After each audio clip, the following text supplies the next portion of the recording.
What is up, guys? Wraec here with a new video, and today I want to talk about how I prepare for the upcoming Soul Gathering statue update and what I did so far to be as far ahead as possible of anybody. Well, we'll see how good that works, but it doesn't matter.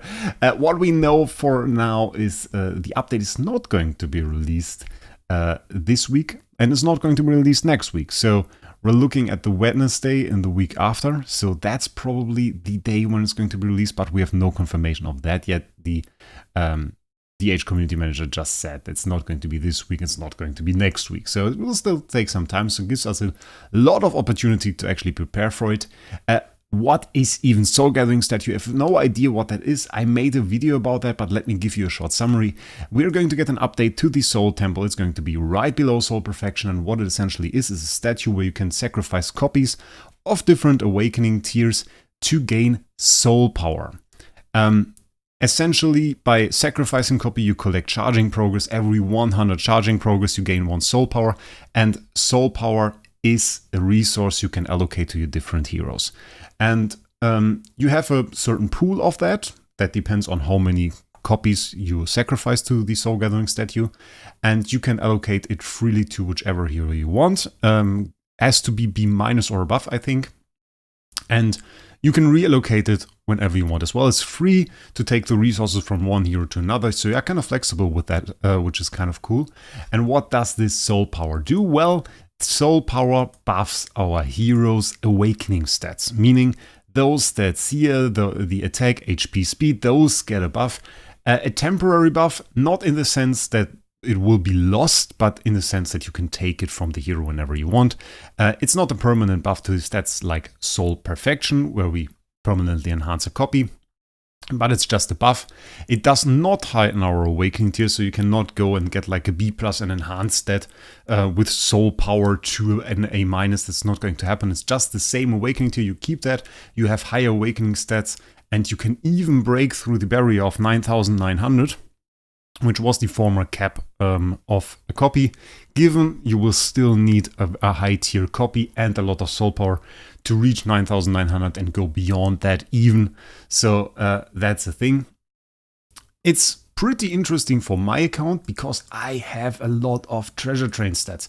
Currently we're looking at 9.3 million attack and 1 billion fixed HP, and the stats, the awakening stats on a hero copy, those multiply those stats from the treasure train, so you get an even bigger buff, and for my account that's quite insane. So what did I do in measures like for preparing for this update? Well, one thing I did was I bought a ton of copies that we can sacrifice. I bought C- copies, as you can see, and I bought a ton. I bought around 240 copies at the moment. We'll probably still buy some more because that's probably not enough. But given that DH confirmed that this update is not going to be released this week or next week, it's going to be the week after that, I don't want to block my entire bag with C- copies because I can't sacrifice them right now, and we're already, we already don't have any place to do anything, so that's a bit of a problem. But why do I buy C- copies? Why not B+, why not A, why not S? Let's take a look at the auction house first for that. So we can filter here for the different tiers. Of course, E and D are not included in the auction house because you can't trade them. C- is the first copy tier that you can trade. Every copy awakening tier has a different charging progress assigned to it. And as you remember, every 100 charging progress, we gain 1 soul power. C- copies usually don't trade around 70. That is very cheap. If you see something like this, buy it. It's usually around 75, 76, 78, 79. In recent times, a bit more often around 77, 78, which is mainly because they are very good for Soul Gathering statue and for Contract Starry Gems as well. So let's take a look at the spreadsheet I made where we can see how different awakening tiers perform in terms of Soul Gathering statue. So what you can see here is a pretty basic spreadsheet that I made where all the different awakening tiers are listed, and we can see first column, the tier, second column, charging progress, third column, retiring value. And I mainly compared 2 factors, the charging progress and the retiring value, and the charging progress and the auction house price. those are two factors that answer two questions. The first question is, if I do a summoning event, for example, a gala, and I summon different copy tiers, which copies should I retire and which copies should I sacrifice to the soul gathering statue if it makes sense for me, or if it's my aim to go for soul power and a high buff from that soul gathering statue, which might not be your aim if you are a free-to-play player or somebody with a low treasure train buff. So, and to answer that, of course, we compare it the charging progress to the retiring value. So how much does a copy retire for? And the lower the charging progress compared to the retiring value, well, the more likely I will sacrifice a copy or retire a copy instead of using it for the soul gathering statue. And we can see 0.5 means we get a higher retiring value than we get charging progress. So those copies will, of course, always be sacrificed, always be retired. While the higher this number is, the better it is to actually sacrifice it to the soul gathering statue. You can see 0.5, 0.67, 1, 1, 1. Those are all bad, basically. 1.43 still bad. So those will definitely always be retired. And then we can see there's an insane jump, and it's like 4.5, 4, 4. And we can see that in numbers as well. Retiring value for C- is 100. But we get 450 charging progress if we sacrifice that to the soul gathering statue. And we can see the entire C tier is insanely good. I don't know if the H is going to keep that, because it seems a little bit insane, to be honest. Then we have the B tiers, which is still rather decent, but compared to C tiers, I think, well, yeah, it doesn't really do it. It's not really insane. A- pretty good, and then, well, the rest is just plainly bad. So if I would summon an SSS tier, I would indeed retire it and not sacrifice it to the soul gathering statue, or I would keep it. Depends on the hero. But I know my luck, and it's probably going to be like a Natasha or something, like last time when we got an A-, and then in that case, well, we are going to retire. So the copy tier that stands out the most is C-. So when I do my next gala, I know now I will keep my C-, and I will strongly consider keeping C and C+ to use them for the soul gathering statue. And I won't keep B- to B+, even though they are good. C- and C+ and stuff, they are fairly common. Those are kind of rare. So I think I sacrifice enough to the soul gathering statue if I use my C- to C+ for the soul gathering statue, and the rest will go to retiring when I do a gala.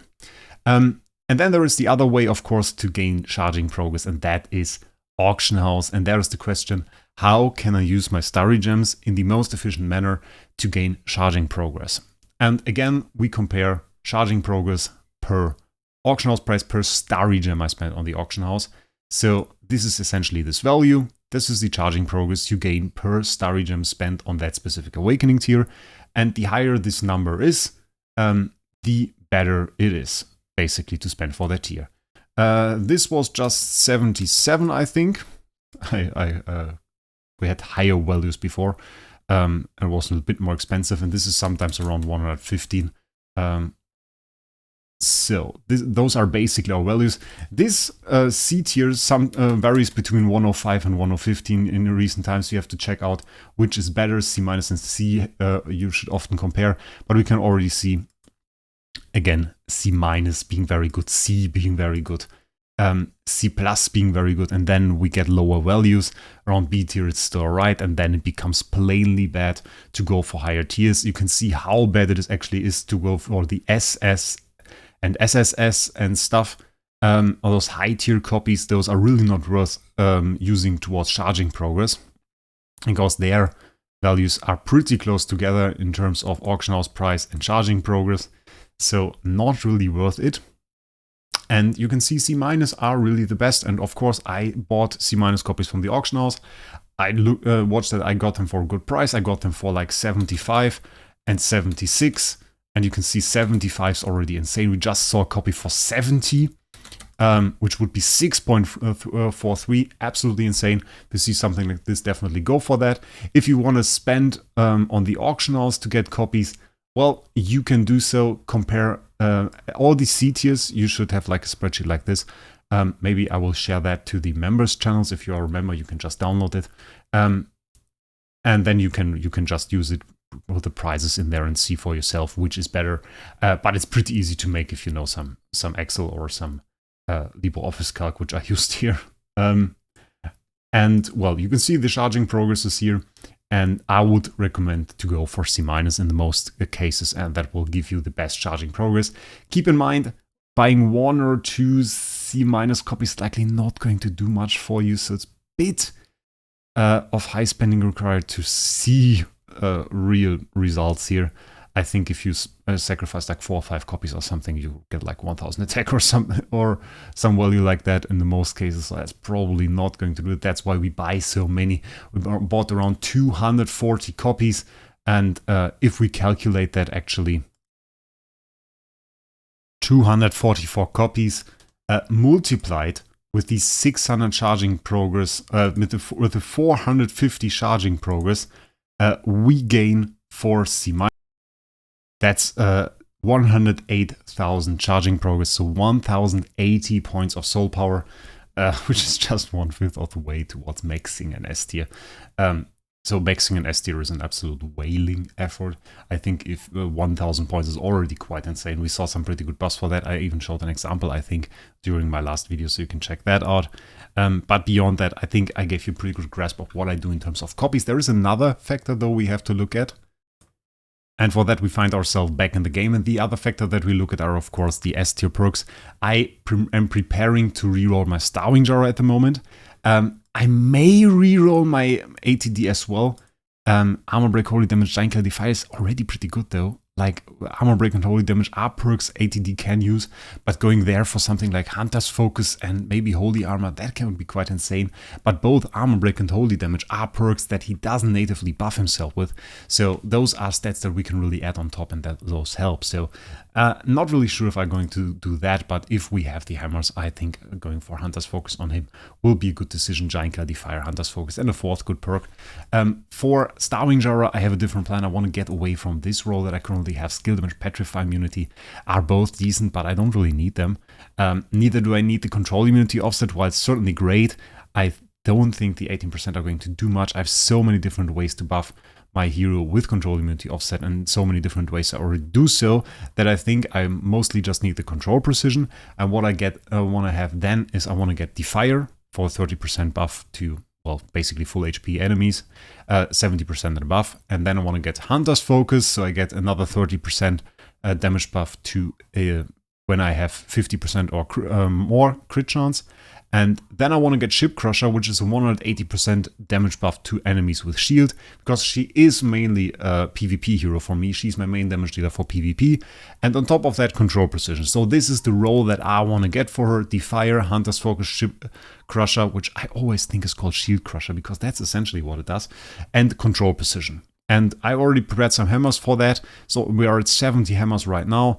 If it's going to be released the week after the coming one, then, well, we will have enough time to collect a lot more hammers, and we'll be probably way above 150 hammers till then, giving us a good chance to roll for those perks. And this is what I'm planning right now, and in the long term, I want to enhance this LFA because, well, we have the soul power. We can use more soul power on higher tier awakening tier heroes, and we are already on higher awakening tier tech then as well, so it's even more worth it. And I kind of want to go for an SLFA or at least an SDTB. Those are the two heroes I'm currently looking at. Unless the Age releases another hero, I will try to get something like that for the account. So this is what I'm currently doing. Have you done any preparation for the account? Especially if you're in endgame, I think it's probably a topic for you. If you've done so, let me know in the comments. If you are not preparing for the update, that's perfectly fine as well. You're always free to join in here. And I'm very happy that you guys watch my videos and that we get closer to 8,500 subscribers for the moment. If you haven't subscribed yet, would be very happy if you would do so. Always makes me happy to see the number go up there. I like it. I check it over the app quite often, to be honest. Probably too often, but it's just fun. Makes me happy. So that's a good thing. And with that, I would wish you guys a great day. I will see us in the next one.